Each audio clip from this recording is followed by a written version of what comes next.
Welcome to another Ernestly Speaking with your host, Ernest Owens, myself. Well, it's been a crazy year thus far. I mean, there's so much going on in the news. I mean, it just seems like everyone nowadays is on the whole bandwagon of trying to be a part of important social issues.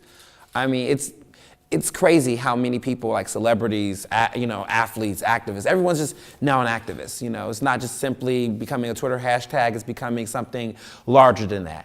And it's, starting to make me kind of feel uncomfortable a little bit, how many people are starting to get engaged in it, because it's coming with a price tag now. And it's becoming to be more commercialized now. It seems like it's not even about the movements anymore, the causes that they're about. I mean, the Super Bowl performance, for example, Beyonce goes up and she does this Black Panther, type of ensemble with the Super Bowl. And then right after she makes that announcement, it becomes tickets to her concert, and I'm just sitting there, I'm like, well, was that the movement? I thought the revolution would be televised or monetized now. This is the idea of being able to sell, to be able to sell the movement. Now Black Lives Matter activists are going to see politicians and hip hop superstars, and it's becoming put in songs and music, and everyone's getting Grammy nominations. And it's just is that really what it was about? Has it, in my opinion, I asked the question, seriously, has it gone too far? What part of this has anything to do with making, changing the environment, making Black Lives Matter, making schools better, making, communities get stronger? Everyone's kind of just made it a fashion statement now. They wear a t-shirt, they wear the hoodie, they put it in their songs, and they put it on their Instagram, and they get celebrated more than the academics and the scholars and the lawyers and the ministers and all the people that are doing the day-to-day work that no one wants to do. I look at my timeline on Facebook and I see Twitter, and I see people share an article of a celebrity making some statement.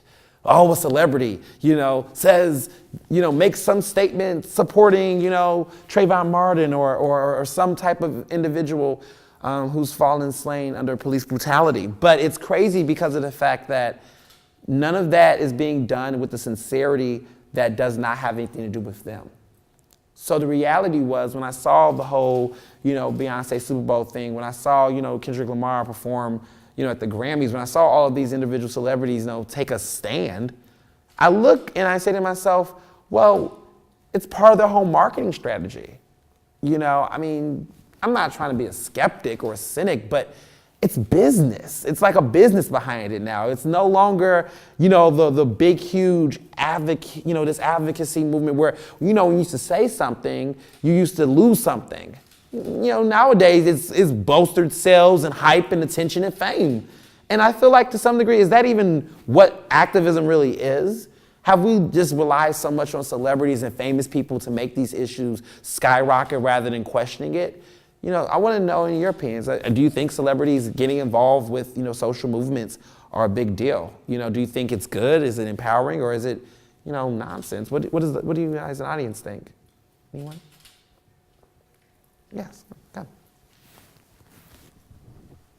Curious to hear what people think about these issues. Today I believe this is Scott Davis. Yeah. Hi. How you doing? In America today, the argumentum ad verecundium, which means the testimonial, carries a lot of weight, and it gets great public emphasis. An expert can speak on a topic and be completely ignored. Right. But an actress or an actor or a politician who doesn't know anything about the issue can speak on an issue and get great exposure. And that's a result of the fact that in our society today, there are fewer and fewer people who actually do have a voice that reaches people, and that's part of what Philly Cam is about. Right. Thank you. Thank you. Very good point. When you really think about it, if Tom Hanks says something, nothing that they're saying is really enlightening a lot of the times. You get a Tom Hanks, or, you get Beyonce and she says something about feminism, and then all of a sudden she's one of the biggest feminists of all time. It's what happened to the teachers and the professors and academics who study this research?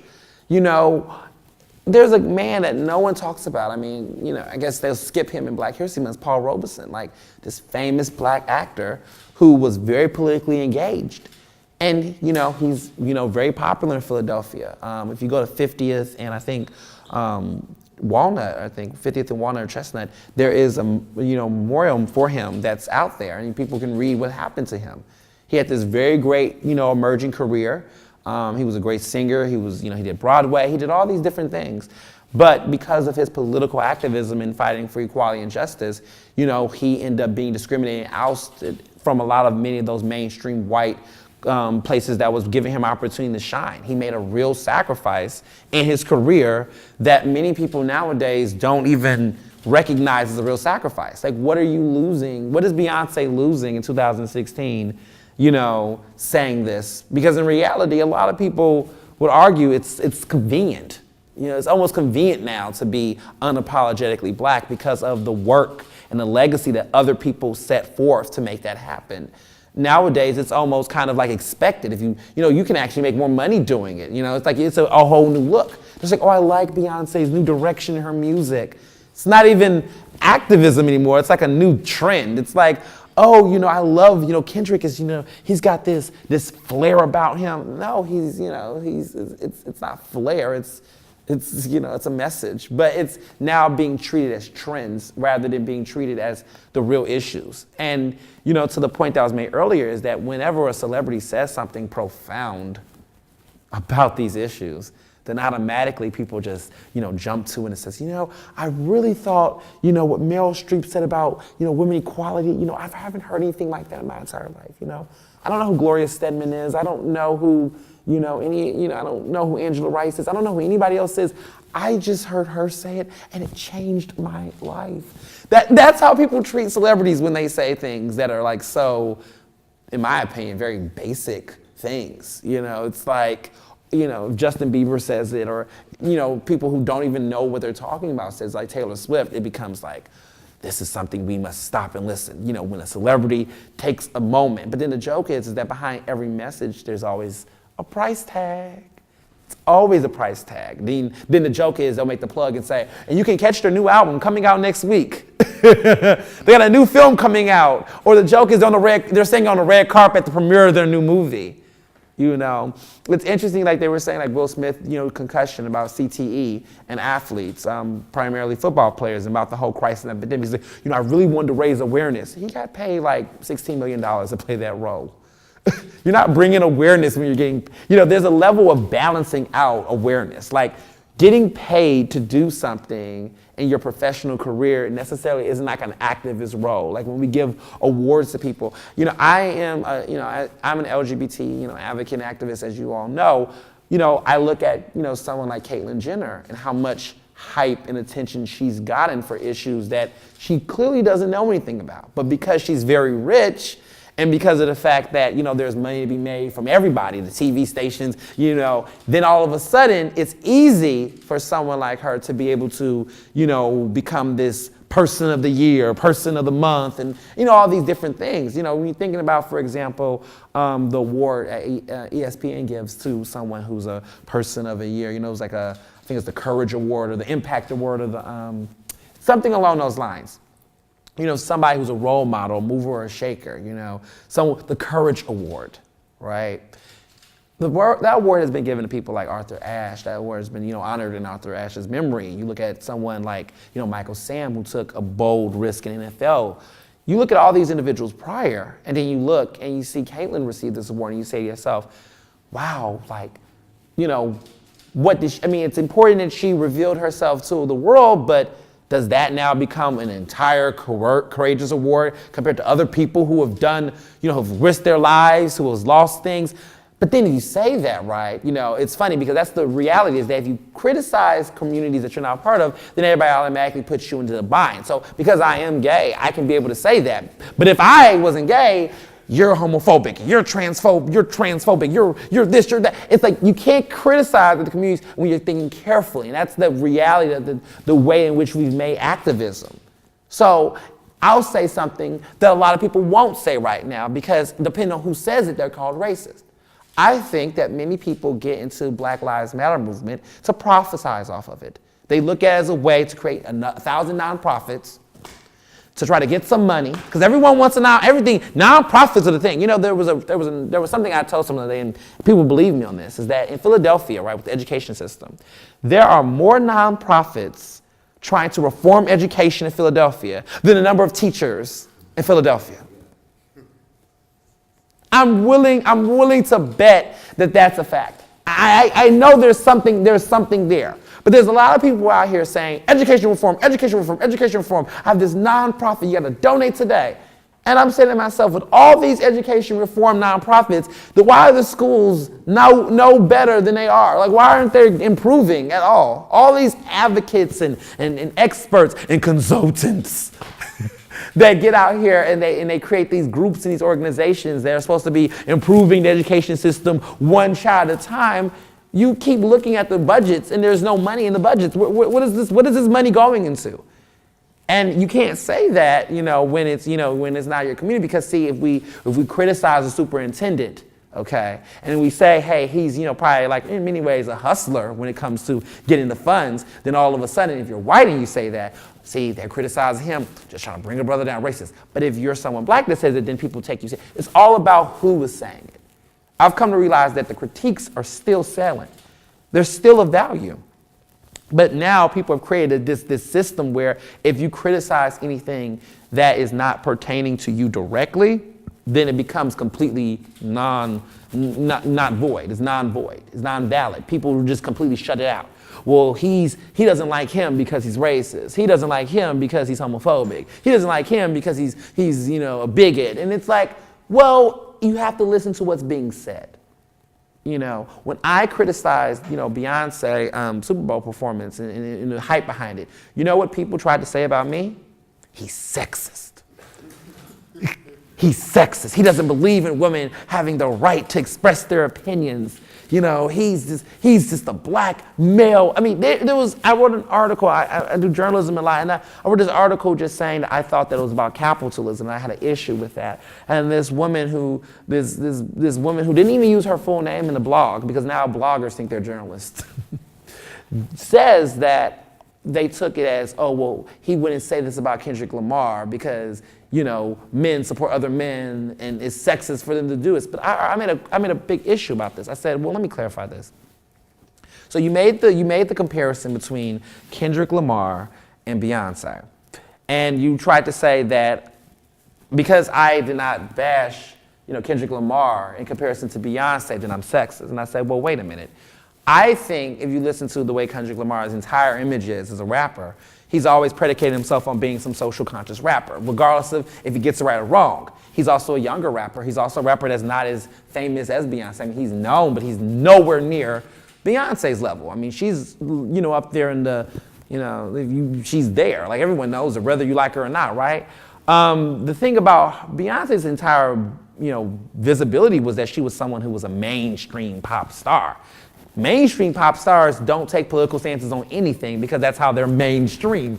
The more mainstream you are, you can't be an activist and mainstream at the same damn time. It doesn't work that way. I mean, because your corporation supports you. She's been endorsed by Pepsi. She's gotten endorsements from all these big major brands. So my critique to the whole situation was that I'm not looking at her based on her gender. I'm looking at her position. Who she is, what she possesses, and how much influence she has, and the fact that, for her to make this detour and this change, and for her to then come out with a tour and sell tickets right after, I thought it was a little fishy. I was just observing it on a capitalistic frame. I'm not a sexist. I think anybody who knows me would think that I have nothing. I think it's just ridiculous. But that's what has happened, is that we've now created narratives there. If it's not the person in the group that says it, then no longer it can be valid. If you're not the person, the only person who could criticize her would have to be a woman. It would have to be another woman saying Beyonce in order for people to believe it. And the great part was, there was another article out by a woman who said it, and then everyone was like, I knew it, I felt it, but now they can share it because now they're saying it's not by a man, so I'm good. But that's become the way the politics has set up too. It's like, if you criticize Hillary Clinton, if you criticize, it's any group that you criticize, they are no longer, people have literally censored the entire narrative around communications. Like, you can't say anything. And I'm just curious what a woman's perspective is on this in the audience. What are your thoughts on, Beyonce, feminism, conversations? I'm curious. So personally, I agree with the whole idea that it's not right that just for being a person of power, it gives you the right to kind of push forward a certain agenda just for personal benefit.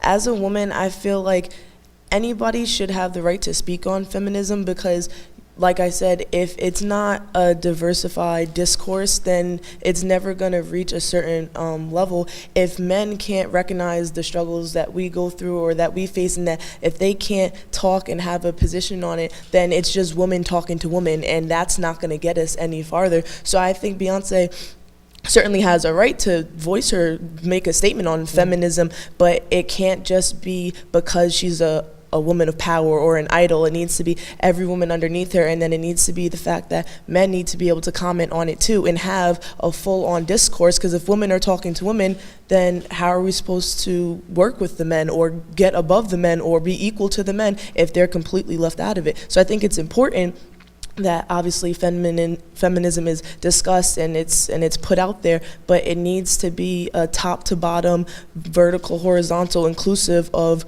all status levels, both genders and everything, in order for it to really develop as like a true movement. Wonderful, thank you. I did that on my show because some people would think it was only men on the show. And they would say, look at Ernest talking about women, don't have a woman's perspective. That's what diversity is, right? So it's a good point, I think, is that in conversations about different groups, if you want to dismantle power and privilege and you want to get to a common ground, it has to include other groups and people involved. But with that being said, it has to be legitimate. It has to be, it has to be fair. It has to be loyal. You have to have this actual pure interest in helping out with those causes. Just supporting something, support has been taken so out of context, but I don't have to say that, right? I support you on this. What does that mean? What does it mean when you tell somebody I support them on something? It's like, I'm gonna have your back. You got your back? And then when it's time to really have someone's back, who's really there? Who's really gonna put their foot in the game, their skin in the game? There's a lot of causes and efforts out there where, for example, if you think about this Oscar So White situation with the whole boycott, everyone was all mad and boycotting, but then when the Oscars come, everyone shows up on the red carpet. And it's like, well, what happened to everyone supposed to be boycotting? And then it was, when Spike Lee was like, I didn't directly say I was boycotting Oscars, I just supported the issue. Yeah, right, but you want to get up there and get your award and you want to smile and, don't get your award because you're not nominated, but you want to be in the audience though. Because when the TV shows up and there's like 60 million people around the world watching it, you still want your face in the camera. Who's going to make those real sacrifices? I think when we have a conversation about, equity and equality and justice and fairness, and, when I have conversations with people about, financial inequality and, issues with money and the economy and business, like when you have, this is a joke. This is the biggest, it's a joke, but it's a sad joke. Put a rich person in a room, put a poor person in a room, put a middle-class person in a room, and tell them, guess what, guys? We're going to talk about systematic equality. Do we agree that poor people should get things? Everyone in the room says, yes. Do you think that, it's unfair for people to be poor and not have things? Yes. Do you think that the country and the government should do something about it? Yes. Do you think that people who have a lot of stuff should take some of their stuff and give it to other people? Wait a minute. Hold up. Who? Which one? Then they break it down as, well, the rich people say, well, it shouldn't be me. I'm the public sector. I do this for the community. It should be the private sector. No. The private sector is what gives jobs. It shouldn't be me, it should be them. So then the funny part is they all start arguing amongst themselves about who should do it, and no one does it while they're arguing. And so then you wonder why there's no some solution to inequality, financial inequality, is because of the fact that when it's time for someone to give up something, no one wants to be the one to give it up. They want to tell someone else they should give it up. And that's how the government has been working when it comes to finances in this country, in my opinion, is that they're not giving people no one wants to bear the burden. No one wants to be the one to give up something. So when you talking about, making sacrifices and doing something for social justice, No one in this day and age really is making real sacrifices. Everyone's making calculated risks. And what about calculated risk is the idea that people do these things not from the consciousness of their heart and their mindfulness. It's coming from a place of, I want to, basically do this and still be safe. It's like they want to do it to us. It's only good when they're good. It's like, I'm going to make sure nothing is lost. Versus if you look at the civil rights movement or any other movement, there were people that did these things, but they lost things. They lost jobs. They sometimes lost family members. They lost, opportunities, careers. There was a sacrifice when you made those. When people go on strike, they know that by going on strike, they might lose their jobs, they might whatever, but they're making a sacrifice because of the fact that they want something. When you boycott something, you know that you're missing out on something. You're supposed to feel a level of loss. If you don't feel a level of loss by the sacrifice that you make, it's not a sacrifice. That's what a sacrifice is. Everyone uses the term sacrifice. I sacrificed this, but you're still here. And that's the problem, is that so many people have taken what has messed up what charity means, and called themselves activists. When Beyonce is an activist to me is when she makes real sacrifices. When any of your favorite celebrities, your big singers, your Taylor Swifts, when they lose something, then that's a sacrifice, okay? James Brown, people like that lost things when they took political stance. They were kicked out of a TV show. They weren't allowed to perform. There was a real loss. There was something that, they missed out on. Some people's careers never went as far as they should have been because of the music they did, okay? When there was NWA, they were kicked out of certain stadiums. They were policed. They were put in jail. They lost album premieres. There was something lost. Nowadays, people just do this and it's very safe. It's like, I want to do it when I feel like it. I want to do it when it's convenient. I want to do it when it's kind of like, I'll make a couple of people mad. They say, the protest. They're protesting against Beyonce. No one showed up to the protest. But they were trying to create this hype as though she was some Joan of Arc. They'll make a hype about any celebrity like, Will Smith is not going to the Oscars. He's making a big, huge fight. No, he's going to count his multi-million-dollar. He's going to go and look at his next box office film. His son and him are going to look at their next magazine covers, and they're going to all be fine. They're going to be rich, and they're going to be somewhere. And the joke is he probably wasn't even going to go anyway because he's probably had another shooting for another movie. Who knows, right? But the reality is there's a sacrifice. You're going to go to an award ceremony? Oh, okay. Another award ceremony that you missed. You missed the red carpet event. Wow, that's such a sacrifice. But the way that the media tells it, they'll make it seem like it's so heroic. And the reason why the media has to do that is because they don't want to tell you who's really making big, huge sacrifices, because then they want people in the masses to be inspired and influenced. You start looking at the people who really make sacrifices and what it takes to really do it. It's like we now sell soft leadership to people now. Soft leadership. This idea of soft, activism. It's like, no. Don't protest anything. Don't boycott anything. Don't come after corporations. Just, say you love everybody or say you're against something. That's a big statement. So now I have an entire group of millennials my age who think that they use a hashtag if they take a picture or if they, hug people in a group and say, we're all about equality. They think they're making a big difference. And I say, who's going to look at that picture? Who's going to like it? And what is that going to do to change systemic equality? Who's going to lose something? Because the real protests, they took things from people. People lost money. People lost jobs. When you did sit-ins, you did boycotts, people lost things. There's no one losing anything nowadays. I mean, every blue moon they'll fire somebody who said something racist, and that's a big victory. Yay. But guess what? The company that hired them and will hire a replacement for them will still keep operating. And no one, and the issues keep happening because it's more than just simply looking at this from a game of simply looking the part. We got to stop looking the part. We got to stop hyping up people who are doing the bare minimum. I don't look at celebrities as the people that's going to enact change. If anything, I look at them as people that's going to digress change. I really do. I really look at them as being hired in many ways to go back to the communities, to kind of silence their communities, because they're controlled by corporations. Corporations pull the puppet strings and give them the money and the dollars to basically shut us all up, I think. Anytime there's a movement of regular, everyday people fighting and banding together against something, who's the main one saying the dumbest things during a movement? Celebrities. Some people say the dumbest stuff each time. They say everything completely tone deaf, off pitch, off base. It's like, what is this? But that's to distract, deter people from doing the real things they need to do. And so I say all this in closing is that now we're in a part where, you know, as people, we have the power in many ways that we didn't have before. We have the opportunity to do TV shows and social media stuff and have our own podcasts and get our own spaces on the internet. Take advantage of it. Utilize that. Make that the celebrity. Make that the thing. Because if you're really going to rely on celebrities to be the ones to do it, just know that it's going to come with a price. So you are going to see Beyonce wear Black Panther costume, but guess what? It's going to cost you some money to go see her doing on tour.